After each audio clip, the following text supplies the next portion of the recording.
میری دعوتی زندگی پر اب کم و بیش ربع صدی کا وقت گزر چکا ہے۔ اس طویل عرصے میں ہدایت کی راہ میں جو سب سے بڑی رکاوٹ میں نے دیکھی ہے وہ کسی معقول بات کے جواب میں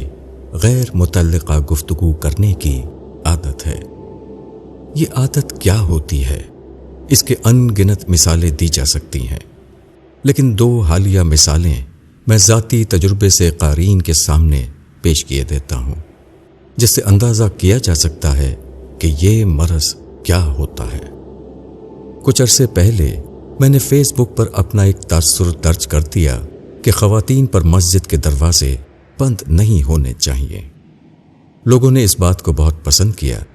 لیکن کچھ لوگوں کی طرف سے ایک غیر متعلقہ بحث چھیڑ دی گئی، وہ یہ کہ خواتین کے لیے گھر میں نماز پڑھنا افضل ہے۔ میرے تاثرات میں اس بات کا کوئی ذکر نہ تھا کہ خواتین کے لیے نماز کہاں پڑھنا افضل ہے۔ بحث یہ تھی کہ اس کا کیا شرعی جواز ہے کہ خواتین پر مسجد کے دروازے بند کر دیے جائیں، جبکہ یہ کام اللہ اور اس کے رسول نے نہیں کیا، بلکہ صحیح ترین روایت میں عید میں خواتین کی حاضری کو لازمی کیا گیا ہے، اور عام نمازوں میں حکم ہے کہ خواتین مسجد جانا چاہیں تو ان کو نہ روکا جائے۔ مگر یار لوگوں نے اصل بات کا کوئی جواب نہ پا کر قارئین کو گمراہ کرنے کے لیے ایک دوسری بحث اٹھا دی۔ ایک دوسری مثال پاکستانی پاسپورٹ کے حوالے سے لکھے گئے اس مضمون کی تھی جس میں یہ بتایا گیا تھا کہ ویزا کی پابندیوں کے لحاظ سے پاکستانی پاسپورٹ دنیا بھر میں افغانستان کے بعد سب سے کم وقت رکھتا ہے، اور یہ کہ دنیا کے کسی اہم یا غیر اہم ملک میں پاکستانیوں کو بنا ویزا داخلے کی اجازت نہیں ہے۔ پھر اس صورتحال کی وجوہات پر کچھ گفتگو کی گئی تھی۔ یہ مضمون فیس بک پر شائع ہوا تو اس پر ایک صاحب نے ایک دفعہ پھر ایک غیر متعلق بحث چھیڑ دی، یعنی جس ادارے نے یہ رپورٹ بنائی اس پر لعن طعن، مغربی ممالک کو برا بھلا کہا، یا یہ کہ پھر تو انڈیا چلے جانا چاہیے۔ اس طرح کی غیر متعلق اور لا یعنی گفتگو کرنا ہمارے ہاں کے جذباتی لوگوں کا عام طریقہ ہے، حالانکہ معقول جواب یہ ہوتا کہ اعداد و شمار پیش کر کے یہ بتایا جاتا کہ فلاں فلاں ممالک میں پاکستانیوں کو بغیر ویزا داخلے کی اجازت ہے، اور مصنف کی بات خلاف حقیقت ہے، مگر ایسا نہیں کیا گیا۔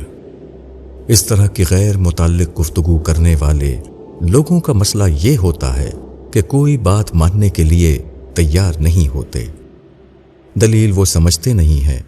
اور اپنے غیر متعلق اور لایانی گفتگو کو گلا پھاڑ کر اور بار بار پورے اعتماد سے دہرا دینے کو دلیل کے قائم مقام سمجھتے ہیں۔ اس طرح وہ ایک مدلل بات کو اپنے بے معنی چیخ و پکار سے متنازع بنانے کی کوشش کرتے ہیں۔ کسی معقول بات کو غیر متعلق اعتراضات سے متنازع بنانے کی یہ ٹیکنیک پرنٹنگ پریس کے دور تک تو بہت کامیاب تھی، مگر اب انفارمیشن ایج میں فیس بک وغیرہ پر جب نامعقولیت کا نامعقولیت ہونا فوراً واضح کیا جا سکتا ہے تو یہ ٹیکنیک زیادہ کامیاب نہیں رہی، کیونکہ ایک تیسرے قاری کے سامنے دونوں طرف کی باتیں فوراً آ جاتی ہیں اور وہ ایک واضح فیصلہ کر لیتا ہے۔ تاہم اس کا ایک نقصان ابھی بھی ہوتا ہے۔ وہ نقصان یہ ہے کہ اس طرح کی غیر متعلقہ باتوں کا جواب دینے میں وقت بہت ضائع ہوتا ہے،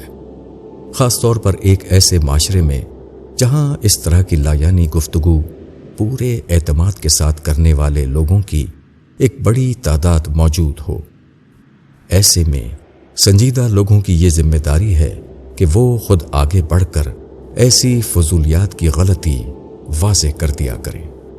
ایسے موقعوں پر خاموش رہنا دراصل شیطان کے ہاتھ مضبوط کرنے کے مترادف ہوتا ہے۔ ابو یحییٰ